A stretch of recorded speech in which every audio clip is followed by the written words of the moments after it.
Hello friends, welcome to my channel tutors trick. So friends, आज हम start कर रहे हैं इंग्लिश का chapter 4 from the diary of Anne Frank. ठीक है, इस चैप्टर के अंदर जो एनी फ्रैंक है वही इस चैप्टर के राइटर भी हैं एनी फ्रैंक। इस चैप्टर में जो एनी फ्रैंक है वो एक ज्यूश गर्ल है जो कि जर्मनी में रहते हैं।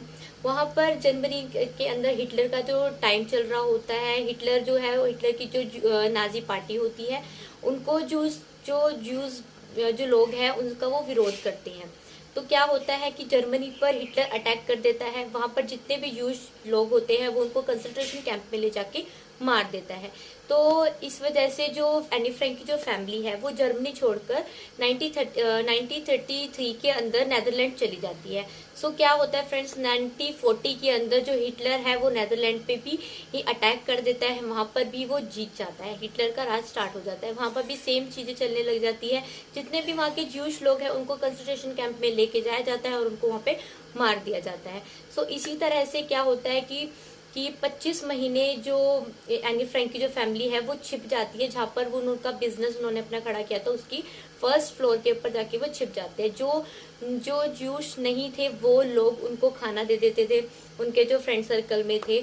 इसी तरह से फिर एक दिन क्या होता है कि उनको जो हिटलर की जो नाजी पार्टी है उनको पता चल जाता है वो वहां पर रह रहे हैं, तो वो उनको भी एक एक करके कंसंट्रेशन कैंप में बुलाते हैं। जो एनी फ्रैंक है वो किसी बीमारी की वजह से उनकी वहीं पर ही डेथ हो जाती है, उनकी मदर की भी डेथ हो जाती है। जो ये एनी फ्रैंक की जो ये स्टोरी है ये इनके फादर ने छपवाई है चैप्टर की। जो उनके फादर है वो ही जो चैप्टर में जो बच जाते हैं एंड में, वो अपने वापस जर्मनी जाते हैं। वे देखते हैं उनकी जो लड़की है उनकी डायरी लिखती थी, तो उन्होंने उस डायरी का एक छोटा सा हिस्सा इस चैप्टर के अंदर दिया है। सो फ्रेंड्स, ये मैंने आपको इंट्रोडक्शन दिया, मैं आप इस चैप्टर की आपको थोड़ी सी स्टोरी बता देती हूँ। सो फ्रेंड्स, इसकी समरी में ये है कि जो एनी फ्रैंक है उन्होंने ये डायरी इसलिए लिखी थी क्योंकि उनका कोई मित्र नहीं था, उनका कोई फ्रेंड नहीं था। इसलिए उन्होंने सोचा कि मैं अपनी बातें किसके साथ शेयर करूँ, तो उन्होंने अपनी एक डायरी में अपनी सारी बातें लिखनी स्टार्ट कर दी थी। उसके अंदर उन्होंने ये एक छोटे से मतलब पार्ट में लिखा है अपने जो टीचर है मिस्टर किसिंग, उनके बारे में, उसके अनुभव के बारे में उन्होंने उस बारे में बताया, जो इस चैप्टर में स्टोरी दी गई है। कि जो एनी फ्रैंक थी उनको क्लास में बोलने का बहुत ज़्यादा शौक था, बातूनी थी बहुत ज़्यादा। तो जो उनके जो सर है उन्होंने उनको पनिशमेंट दी थी एक बार कि उन्होंने वो क्लास में बोल रही थी, इसलिए उनको एक ऐसे लिखने के लिए था बातूनी लड़की के ऊपर, और उनको गृह कार्य मतलब जो घर का जो काम होता है, होमवर्क जो होता है वो भी बहुत सारा लिखने के लिए दिया। तो नेक्स्ट डे वो अपना वो लिख के लेके आती है, ऐसे उनको पसंद आता है टीचर को, लेकिन उसके बावजूद भी वो क्लास में फिर से बोलती है। तो फिर उसके जो टीचर है उसको फिर से उन्होंने पनिशमेंट के तौर पे एक और ऐसे लिखने के लिए दिया, कभी न सुधरने वाली बातूनी लड़की। तो उन्होंने उसके ऊपर भी वो एक और ऐसे लिख के लेके आई, लेकिन वो भी उनको पसंद आया, लेकिन वो फिर भी वो क्लास में बोलती ही रही, जिससे उनके जो टीचर थे उनको बहुत ज्यादा गुस्सा आया। इसलिए उन्होंने एक असाधारण सा एक अलग सा ही टॉपिक दे दिया, क्वैक क्वैक कुमारी बातूनी ने कहा। इसके अंदर भी वो अपना क्या नाम है, एक जो एनी फ्रैंक है उसने ये जो टॉपिक दिया था उस पे एक पोयम के तौर पे लिया, उसने पोयम लिख डाली, जिसमें पोयम के अंदर एक बत्तख माता और एक हंस पिता के बारे में उन्होंने लिखा कि जो हंस पिता होते हैं वो अपने बच्चों को काट के मार डालते हैं क्योंकि वे बहुत ज्यादा बोलते हैं। उन्होंने एक छोटा सा व्यंग्य जो होता है वो अपने टीचर की ओर करा होता है, मगर वो जो टीचर होते हैं उनकी पोएम से खुश होते हैं, वो इसको भी पॉजिटिव वे में लेते हैं और सभी क्लासेस में जाके उनकी जो पोएम है उनको सबको सुनाते हैं, उनसे बहुत हैप्पी होते हैं, उनको क्लास में परमिशन दे देते हैं क्लास में बोलने के लिए। सो एनी फ्रैंक ने ये छोटी सी अपना जो पार्ट है वो अपने डायरी में लिखा, उनके फादर ने यही जो है पब्लिश करवाई। बट मेरे हिसाब से हरियाणा बोर्ड के जो एग्जाम होते हैं उसके अकॉर्डिंगली इसका एक ही क्वेश्चन है इम्पोर्टेंट, जो कि एनी फ्रैंक का ब्रीफ कैरेक्टर स्केच है, जो कि पेपर्स में एग्जाम में बहुत बार आया है। सो फ्रेंड्स, मैंने इसलिए वही बनाया। सो मैं आपको दिखा देती हूँ जो मेरे नोट्स है, और मैंने बहुत ही ईजी लैंग्वेज में बनाया है। सो स्टार्ट करते हैं हम अपना question friends. From the diary of Annie Frank, give a brief sketch of Annie's life. जो Annie Frank was a young Jewish girl. जो Annie Frank है वो एक यहूदी लड़की है। She lived with her parents in Germany. जो ये है एनी फ्रैंक है, वो अपनी फैमिली के साथ, पेरेंट्स के साथ जर्मनी में रहती हैं। But Hitler's Nazi party was against the Jews. जो हिटलर की जो नाजी पार्टी है वो अगेंस्ट होती है ज्यूइश के। The Nazis were killing their Jews और forcing them to work in the concentration camp.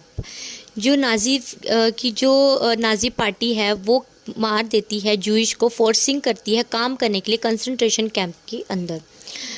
The Frank family fled from Germany in 1933 and took shelter in Netherland. जो Frank की जो family है वो जर्मनी छोड़ देती है 1933 में और नेदरलैंड चली जाती है। बट इन 1940 मगर 1940 में जर्मनी पर अटैक होता है। Germany attack Netherland. जो जर्मनी पे किसका हो गया था? हिटलर का। जो हिटलर है वो अटैक करता है नेदरलैंड पे एंड कैप्चर इट, और उसको भी अपना कैदी बना लेता है। मतलब कि जो हिटलर है उसका ही नेदरलैंड भी उसी का हो जाता है। Now the Nazis started arrested the Jewish and sending them to the concentration camp। Same वही अपना प्रोसीजर जो उसने जर्मनी में स्टार्ट किया था कि ज्यूश लोगों को वो कंसंट्रेशन कैंप में ले जाएगा वर्क करने के लिए, और वहीं पर ही उन लोगों की मृत्यु हो जाती है उनके काम करने की वजह से। सेम वही हो रहा था यहाँ पे। The Frank family went into hiding. जो फ्रैंक की फैमिली थी वो छिप जाती है। They live secretly in upper floor of their business premises. कि वो अपने वो सीक्रेटली छुप जाते हैं अपने ऊपर वाले फ्लोर में, जहाँ पे उनका बिजनेस होता है, जहाँ पे वो काम करते थे उस ऑफिस के ऊपर वाले फ्लोर पर। They hid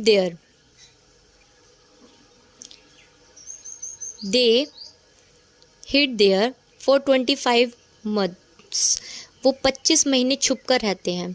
there non Jewish friends gave them friends. जो नॉन ज्यूश मतलब जो यहूदी लोग नहीं थे वहाँ के, वो लोग जो उनके फ्रेंड सर्कल में थे वो उनको खाना दे देते थे। Any had started writing her diary before going into hiding. उन जो एनी फ्रैंक है उन्होंने ये जो डायरी लिखी थी ये तब लिखी थी, मतलब कि उनके छिपने से पहले उसने ये लिखी थी। In August 1944, the Germans comes to know of their hiding। जो जर्मनी के जो लोग थे उनको पता चल गया 1940 के अंदर कि वो कहाँ पर छिपे हुए हैं। They were arrested and sent to Germany। वे उनको अरेस्ट कर लेते हैं और उनको जर्मनी सेंड कर देते हैं। Any her sister Margot. Any की जो सिस्टर है बड़ी उसका नाम है Margot. And her mother soon died in a concentration camp. वो जल्दी ही दोनों मर जाते हैं कंसंट्रेशन कैंप के अंदर। Her father survived and published part of Annie's diary. जो उनके फादर होते हैं सिर्फ वही ज़िंदा बचते हैं, वही सर्वाइव कर पाते हैं वहाँ कंसंट्रेशन कैंप में, एंड पब्लिश करते हैं एक एनीज़ की डायरी का एक पार्ट जो मैंने आपको अपनी समरी में बताया है। In this diary any gives a moving and tragic account of their difficulties faced by her family and other Jews. जो इस डायरी के अंदर,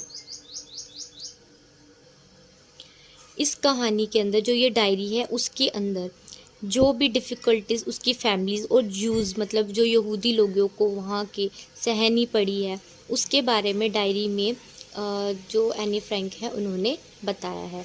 the part of the diary reproduced in this chapter is about the days when Annie was a school girl and she and her family not yet moved to the secret quarters। the part of the diary reproduced in this chapter, जो part इस diary के अंदर produced किया गया है दोबारा, about the days when Anne was a school girl. उस time जो एनी है एक स्कूल गर्ल थी, and she and her family, उस टाइम उसकी वह और उसकी family not yet move to the secret quarters, उस टाइम वो सीक्रेट क्वार्टर्स में नहीं गए थे। सो फ्रेंड्स ये है एनी फ्रैंक का इम्पोर्टेंट क्वेश्चन चैप्टर का। सो आप इसे लर्न कीजिएगा, आपके लिए बहुत ही ज़्यादा इम्पोर्टेंट है ये वाला क्वेश्चन भी। मोस्टली जो ये चैप्टर है आता है हरियाणा बोर्ड के ये पेपर में। सो आप प्लीज़ इसे लर्न कीजिए, मैंने बहुत ही ईजी लैंग्वेज में लिखा है and please subscribe my channel and पूरी वीडियो प्लीज़ देखिएगा। अगर कोई भी मेरी इसमें आपको कुछ भी अच्छा लगा और आपकी हेल्प हुई है मेरे इन नोट्स से तो प्लीज़ आप मुझे कमेंट कीजिएगा। Thank you friends, bye.